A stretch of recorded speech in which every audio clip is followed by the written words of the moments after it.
Sophie Pignon, je suis avocate au barreau de Paris depuis bientôt 25 ans et je suis une ancienne de la faculté de droit de Nice. Je suis venue étudier au sein de la faculté de droit de Nice, où j'ai effectué un parcours classique plutôt orienté droit public jusqu'à ma maîtrise. J'ai ensuite fait mon troisième cycle, à l'époque c'était un DEA, de droit public interne qui était dirigé par le professeur Louis Favoreux au sein de l'université d'Aix-Marseille 3. Et puis je suis revenue dans ma faculté d'origine à Nice, effectuer mon doctorat. Le sujet c'était la prise en compte de l'intérêt général par le droit communautaire. Suite à mon doctorat, en fait, je suis partie à Paris pour embrasser la profession d'avocat. Donc j'ai commencé dans un grand cabinet américain, c'était Arthur Andersen, donc dans la partie légale d'Arthur Andersen, il y avait à peu près 500 avocats, donc c'était un grand changement. Et là, je me suis vraiment focalisée sur les aspects droit public et plutôt le droit des contrats publics. Alors je suis chez Taylor Wessing depuis maintenant un peu plus de 4 ans et j'étais auparavant au sein du cabinet Bird & Bird pendant 10 ans.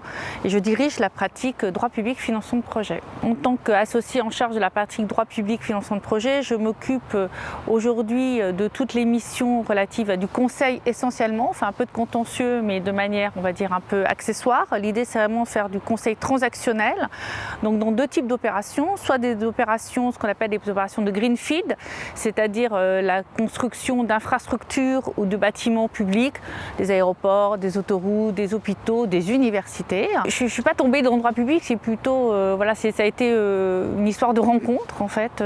Premièrement, une rencontre avec des professeurs à l'université. C'est vrai que je me suis de suite passionnée pour le droit administratif. J'ai eu des enseignants de grande qualité qui m'ont fait aimer cette matière.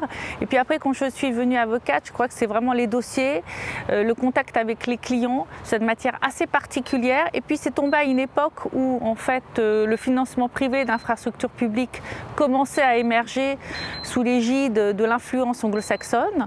Et c'est vrai que je suis tombée au bon moment, quelque part. J'ai saisi cette opportunité et donc je suis rentrée dans cette petite niche des contrats de concession ou de PPP.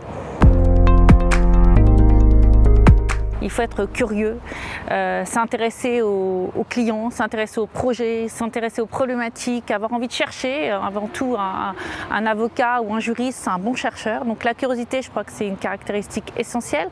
Évidemment, la rigueur, on est juriste, donc il faut être quand même rigoureux. Et puis, je crois qu'il faut aussi savoir développer un certain sens du commercial. Il faut savoir se vendre. On est un métier quand même de prestation intellectuelle, très concurrentiel aujourd'hui. Donc il faut aussi savoir développer ses qualités et s'intéresser à des matières connexes, évidemment tout ce qui est finance, comptabilité. Il faut savoir avoir une expertise qui va au-delà finalement de ses propres connaissances. Il faut se tenir informé des dernières jurisprudences, des derniers articles de doctrine pour ne pas manquer une actualité juridique. Alors aujourd'hui on a beaucoup de chance puisque l'édition juridique a beaucoup évolué avec la dématérialisation, la numérisation, l'open data public de toutes les décisions de justice. On a accès à une foule de documentation, donc il faut bien savoir identifier les bonnes clés de recherche pour pouvoir se tenir informé de toute actualité juridique.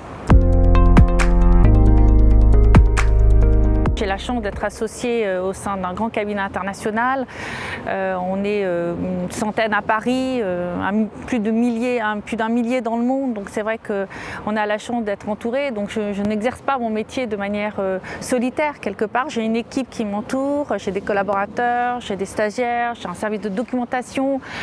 Je ne vais pas dire que c'est facile, mais c'est vrai que j'ai la possibilité d'être entourée, d'avoir des confrères associés avec qui je peux échanger sur certains dossiers, avoir des complémentarités d'expertise. Il y a des associés en droit de la propriété intellectuelle, en fusion-acquisition, en droit social, en droit fiscal. Et c'est vrai que ça permet d'avoir un exercice complet et d'être dans des opérations un peu plus structurantes. par rapport à ce que j'ai étudié, c'est vrai que ma pratique aujourd'hui actuelle est très différente, très éloignée de ce qui m'a été enseigné. Alors ce qui m'a été enseigné, ça m'a servi évidemment, c'est des bases qui sont toujours solides et sur lesquelles je rattache ma pratique au quotidien.